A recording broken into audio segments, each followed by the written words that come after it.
It's like an actual huge glass onion. Hi there, welcome back to my YouTube channel Watch by Ashley, where we take a look at some of the new releases on the big streaming platforms and video on demand and discuss whether or not they're worth the watch. Today we're going to continue with the trend of the murder mystery, and we're going to take a look at 2022's most anticipated murder mystery, and that is Netflix's Glass Onion Knives Out mystery. And this film, once again, was written, directed, and produced by Rian Johnson. But the real question you have to ask yourself is, Glass Onion better than Knives Out?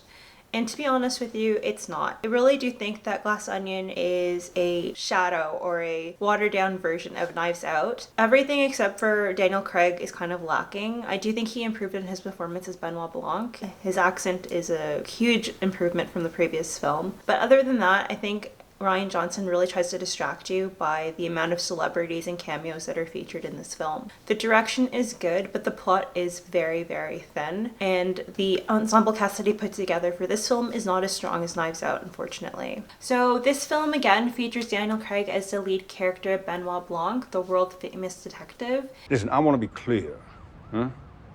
I'm not Batman. So joining him in the film, we have Edward Norton, who's playing Miles Braun, who is a billionaire kind of styled after Elon Musk. He's not as intelligent though, because he is kind of a fraud, but we can get into that a bit more later on the plot summary. We also have Janelle Monáe, who plays Andy Brand, who is kind of Miles's business partner, and the business has kind of gone wrong, so again, that's something that we will explore further.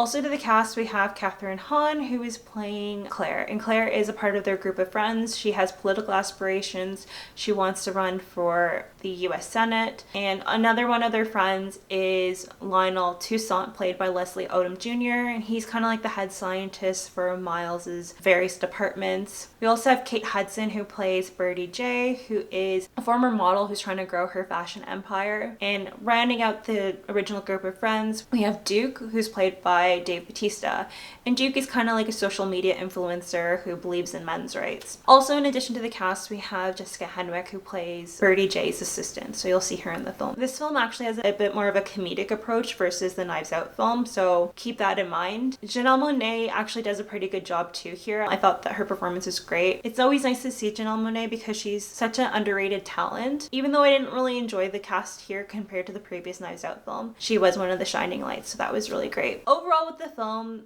as I've kind of already alluded to, this film does not really stand up to Knives Out in my opinion. They integrated COVID with the story, so the movie takes place in May of 2020, peak COVID time. You have people wearing masks, and it just seems really jarring. I feel like when they released the film at the end of 2022, people are kind of moving past COVID, and to really bring back the whole masking, covering your mouth, I think it's kind of triggering a little bit. I don't think it really served the plot that much, but in terms of the film, if I was to give it a rating, I think it's a C+ film. They definitely make the location of the Glass Onion look beautiful, and I really do like the way they capture the architecture in this film, but the plot is really, really thin. There are a lot of plot holes. The story is kind of all over the place. There's some parts of the story it feels like they just added things in and they expect you as the audience to just be okay with it. So I really think they take advantage of that. Also, it's a murder mystery, so I think the plot needs to be coherent and make sense, not just be like last minute afterthoughts that are added on or convenient things that they took for granted, or just saying that your main character is stupid and that's why things are the way they are. I don't think that's justifiable, but I will do a high-level summary of the plot so you can have an idea of what you're getting into, or if you want to skip the movie, you'll have an idea of what the movie's about. But before I get into the summary, if you're enjoying the content here, please consider giving me a like and subscribe, as it will definitely help me in growing the channel, and I really do appreciate that. So let's get into it. So when we start the film, we have the four friends like I mentioned, so Claire, Lionel, Birdie, and Duke. They all receive packages. These packages contain a box, a pretty large box actually. It's a series of puzzles, and they're all on the phone together. They're solving the puzzles. Revealed once the puzzle is solved is an invitation to a special getaway at the Glass Onion. The Glass Onion is the private island owned by Miles, so he wants to have like a weekend with his friends, and he's actually planned for it to be a murder mystery. So they're all really excited because Miles apparently does all these extravagant parties at least once a year. When they get to the rendezvous point, Benoit Blanc is there to greet them because he received a box as well. So everyone's kind of like, oh, it's so nice to see you, like you're that world famous detective. While they're kind of getting ready to go on the boat for the island, first of all, you have a cameo by Ethan Hawke, who plays like this random worker of Miles, and he kind of sanitizes everybody, gives them like some kind of a shot so they don't have to wear their masks anymore, so no more COVID stuff. Open, please. And then we have the grand entrance of Andy, again played by Janelle Monáe. And everyone's kind of like in shock to see her. Like she comes out and she looks gorgeous and they're like, oh, she's here. And you're kind of wondering, what did this girl do? Why are they so angry to see her? And while they're on the boat, you can still feel that iciness. And Lionel kind of reveals like he's not surprised that Miles invited her. He's just surprised that Andy actually showed up. As it turns out, Andy and Miles have actually had a very public falling out because Andy co-founded Alpha with Miles, but Miles kind of froze her out of the company and she lost ownership, and they've had a really, really bad battle legally. And so again, everyone's scratching their head to say, why is she here? No one really wants to talk to her. Everyone's just staring at her. So when they get on the island, that iciness kind of continues. But Miles is there to greet everyone when they get there. So of course he's really happy to see Birdie, gives her a big hug. He's happy to see Duke. Duke brought his girlfriend Whiskey. And Miles and Whiskey have a weird relationship. So he's happy to see everyone. But when he sees Andy there, he's just like, again, flabbergasted. He's like, oh, I'm so happy you're here. They all have their own wristbands that guide them to their room. So he leaves them to kind of find their own way to their quarters. But he asks Benoit Blanc to come follow him so they can have a discussion. And when Miles and Benoit are talking alone, Miles is like, hey, like, it's really nice to see you. Like, I'm a big fan of yours, but why are you here? I didn't invite you. And Benoit's like, oh, really? I received one of those boxes and here's my invitation. So Miles is like, okay, he kind of rolls with it. He's like, well, it's kind of cool. I'm throwing this murder mystery party and I have the world's most famous detective here, so why not? Then a little while later, we see most of the characters hanging out by the pool. And then Andy kind of adds to the awkward tension in the room because she kind of calls everybody out. She's like, you know, I don't even know why we're all pretending. You guys are just here because you're stuck on Miles's golden teeth. It's like you're sucking off of Miles, you just want his money. So she's like, Duke, you just want Miles to help you with your social media and getting popular. Like you just want the views and the clicks, and Miles is gonna help you with that. She's like, Lionel, we all know that Miles basically funds all of your research. And she goes to Claire, Miles is funding your political campaign, so that's why you're putting up with him. And for Birdie, like he's basically bailed you out of all of your trouble and he's helping your failing clothing line. And because Andy's kind of speaking all these truths and it's very awkward, Miles kind of diffuses the situation by saying that they're all rebels and that's what really brings them together, and that partner would have understood that, or she used to understand that. And of course he's implying Andy. And it makes a lot of tension in the room. Andy leaves and everyone again is like, oh my gosh, why is she here? She's such a buzzkill. Then we fast forward to the dinner, and Miles is very proud of himself because again, he's planned this murder mystery night, and he's like, whoever actually discovers who the murderer is and their motive, they win. But within like a minute, Benoit's already solved the mystery, and of course Miles is really pissed off by it. And Miles and Benoit end up kind of going alone to talk about it, and Benoit's like, you know I kind of ruined your weekend for you, but I have a reason for it. Like, if I can already tell that everyone here is kind of at ends, and you're actually giving people who might want to actually kill you the means to do so. So this kind of weekend is very ill-advised. And Miles is just like, well, these are my friends, they would never want to harm me. And while they're having this conversation, again, Andy's having a bit of a rift with the other guests because she and Duke kind of have it out, because Duke's like, you know, you want the truth but you can't handle the truth, pretty much. And Andy storms off and she leaves. And Miles comes back down later. He's having drinks with the rest of the guests and they're having a great time. Even Duke is showing everybody that he has all of these Google alerts that he gets for everybody. So his phone is constantly chiming. And this is kind of annoying for the audience because in the room, Miles actually has the Mona Lisa. And the Mona Lisa has a security system. So every time Duke's phone chimes, the system makes like this shutting sound and it's very loud. And having the Mona Lisa in the room kind of speaks to Miles's ego because Miles wants to be remembered in the same breath as the Mona Lisa. So he's just showing off how pretentious he is by having it here at the Glass Onion. And while they're having all their drinks and they're socializing, Duke calls Miles over and he's like, oh, look at this, my numbers for my streams are going up. And Miles takes a look. They have their conversation. Shortly later, Duke has a sip of his drink. He actually ends up collapsing to the ground, chokes, and dies. And Miles starts freaking out because he realizes that Duke accidentally drank from his glass. So he's like, oh my gosh, someone's actually trying to kill me. And so he's in a panic. Everyone's freaking out. Whiskey runs away. Miles actually reveals to Benoit that he's planned for the power to go out at a certain time because he thought it was going to be a good idea for the murder mystery. He didn't account for this to happen. And so Benoit's like frustrated. He's like, really? So then the power goes out. Everyone's off doing their own thing. They all want to look for Andy because they think Andy's responsible for Duke's death, which doesn't really make sense, but they're all gonna go pursue her. And while everyone's running around, Benoit actually ends up finding Andy, but when he finds her, he says, Helen, did you take Duke's gun? And Duke, who's the gun enthusiast, on his body, they couldn't find the gun. But also what you're like, Helen, who's Helen? Helen! Listen, did you take Duke's gun? And it turns out it's not Andy who's there, it's Helen, Andy's twin sister. But before we get into that, a gun is fired and Helen is shot. And it looks like Helen's dead. And you see Benoit crying and he's upset. And he tells all the guests to leave the body alone. And we have to go into the dining room because he's figured out who the murderer is. And then we're actually given an extended flashback. So as I mentioned before, we're dealing with the twin scenario. So Andy Brand actually died 2 weeks earlier. And it was ruled a suicide, but she had like sleeping pills in her system. And she was found in her car with the engine turned on. So it was very suspicious. So her twin sister didn't buy it. Her twin sister has been reading all of her diaries and seeing how her sister's been suffering. And because Andy didn't want to do this new energy efficient project called Clear, which is a new energy source, but it's very unstable. So Andy was putting her foot down, saying that she didn't want to proceed with this, and Miles decided to wean her out and took the company from her.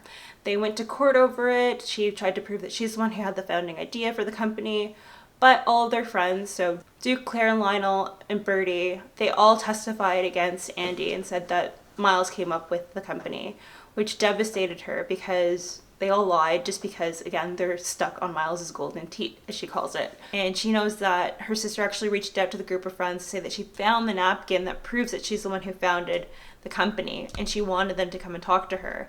No one replied to her, but the next day she ended up dead. So Helen is of the belief that one of the friends killed Andy to gain favor with Miles. And her whole reason to come into the Glass Onion is to find out who did it and expose them. Interestingly enough, though, this was Benoit's idea to have Helen pretend to be Andy. And it was actually Andy's invitation that Benoit was using to get in on the island. Through the flashback, we end up also seeing the events on the island from another perspective, which is Helen's perspective. So she was going around the island talking to people, sourcing information. We see that she was overhearing Lionel and Claire talk about how unstable Clear energy is and how they don't want it to go to the public. And we see her kind of sneaking on Duke as he's watching his girlfriend seduce Miles. But when we initially saw that scene, it was just Benoit looking at it. So it's very interesting that they kind of just added her into the scene. It was really strange. They kind of did that a fair bit. Like they just added things on in this flashback. And while Helen was on the island during the day, she was actually doing double duty. Not only was she stirring everybody up with all of her comments, but she was also investigating and taking a look in everybody's room to see if she could find the red envelope and see who she could pin it on. But when she realized that none of them actually have the envelope, she was actually about to tell Benoit when she got shot. Bullet from the shooter in the dark. It actually didn't end up killing Helen. Helen actually had one of her sister's diaries on her, so she was protected. But Benoit had a bottle of the Jeremy Renner's hot sauce and he doused it all over her to make it look like a blood wound and that she died. So he gave her an opportunity to search in Miles's office. And during this time, she does end up finding the envelope and the napkin, the proof that her sister was not the one to found the company, and that Miles must have been the one to kill her because he had the envelope in his possession. And Miles ended up killing Duke because Duke had actually put together that it was Miles who killed Andy, because he actually got the Google alert saying that Andy had died. And he went and showed Miles, and Miles tricked Duke into drinking his drink, which had pineapple in it. And everyone knows that Duke is horribly allergic to pineapple. Mr. Cody. No pineapple in there, right? Duke don't dance with pineapple. There's no pineapple. So Miles is responsible for Andy's death and for Duke's death. This, of course, it makes him despicable, and he ends up getting exposed for it when Helen comes down the stairs and reveals herself as Helen and not Andy. And after all that, you still kept the envelope. Helen uses this as her opportunity to say, like, you know what, like, my sister was right, like, she's the one who founded the company, and I'm going to prove to everybody. Of course, the smartest thing that Miles has done this whole time is he actually just burns the napkin in front of her, because she dangled in front of his face and he had a lighter, and he burns it. And she kind of tries to get everyone on her side. She's like, you saw I had the napkin, like, for Andy, like, come on, you guys have to testify. And Miles manages to whip them back into shape, and they basically say, no, they're not going to testify. Helen feels really defeated. She's upset. Benoit says to her, like, you know, I can only be a detective. I have to operate within confines of the law. And he sneaks her a bit of the Clear, which is the unstable energy source, and he's like, you have to handle this on your own. So he leaves her. Helen kind of gets upset, and she starts breaking all of Miles's glass sculptures inside. And it seems really like a temper tantrum, but she actually has a purpose to it. So it starts off with small things, and she starts breaking bigger things, and it kind of gets everyone else into it because they all feel like crap because they know they mistreated Andy. So they have the potential to already turn on Miles, but they just needed that extra push. So while Helen's breaking everything, Whiskey kind of gets into it. She starts breaking stuff, and the other girls get involved, and they start breaking sculptures as well. They all start feeling good about it. Then it gets to the point where Helen starts a fire. Again, keep in mind, the Mona Lisa is supposed to be behind this protective glass to prevent anything from happening to it. So once the fire starts going, Helen actually decides to throw the clear sample into the fire. And that causes a huge explosion. The glass onion explodes. There's glass everywhere. And because Miles is so arrogant, he actually had to switch to disarm the safety mechanisms for the Mona Lisa. So Helen hits it, the Mona Lisa gets burned, Miles is just like devastated. He's like, oh my gosh, I can't believe this, pretty much. Because he seems like a jerk. Like, that's the most expensive painting in the world and he just let it go into flames. And so Helen's just like, well, there you go. You wanted to be remembered with the Mona Lisa. Here you are. You and your clear destroyed it, and that's going to be your legacy. Helen ends up reuniting with Benoit, and they wait for the police to come. And so we're under the impression that Miles will be brought to justice, and clear will never be used as an energy source. Like I said, overall, the film is pretty weak in terms of the plot. Like, I didn't really like the fact that Miles was able to kill Andy. Like, she just had this big public court dealing with him, and she just revealed to the friends that she found the napkin, and the next day he's at her door and she lets him in. Like, obviously he's not going to be happy. Like, why would you bring him into your home and let him and give him the opportunity to kill you? That's kind of unfortunate. Also, like, the obvious question is, like, why would he invite her to the party after he's killed her? They've been friends for so long, this group. Like, why didn't they know that Andy had a twin sister? Like, they were all surprised to see Helen as if she never existed before. And the other thing too is Andy's had all these diaries. She's written every day of her life in these diaries, but she didn't use them in court when she was trying to prove that she founded Alpha. I really didn't like the fact that Benoit used Helen as a tool to do his investigation. Like, he's supposed to be the detective, but she basically did his job for him. You're really good at this. I think it really comes down to lazy writing. There's just like a lot of plot holes. Like, some of the things that make you scratch your head, you just say, oh, well, Miles invited Andy to the party anyways because he's stupid. Miles kept the red envelope with the napkin because he's stupid. Like, that's just too convenient and too easy, and I think that's silly. I really do think that Rian Johnson tried to distract you with all the celebrity cameos. Like I said, you have Ethan Hawke in the movie for like 2 minutes, and it's a really random role, and he's just disinfecting people. And then you have Serena Williams as like a celebrity trainer on demand. Like, I just thought it was just really strange. That's hard kombucha. That's Jared Leto's hard kombucha. Another thing that I think was disappointing in comparison to Knives Out is the house in Knives Out was like a character in the film because it was actually used as a creative element, versus the island, I felt like they could have done a lot more with it. Like, yes, I understand the compound is a glass onion and you can see inside it, and that's interesting, but I don't think they utilize the island enough, and so that's a missed opportunity. So I really do think this film is a bit of a disappointment. It's definitely not like Knives Out. One thing I will give Netflix credit for, though,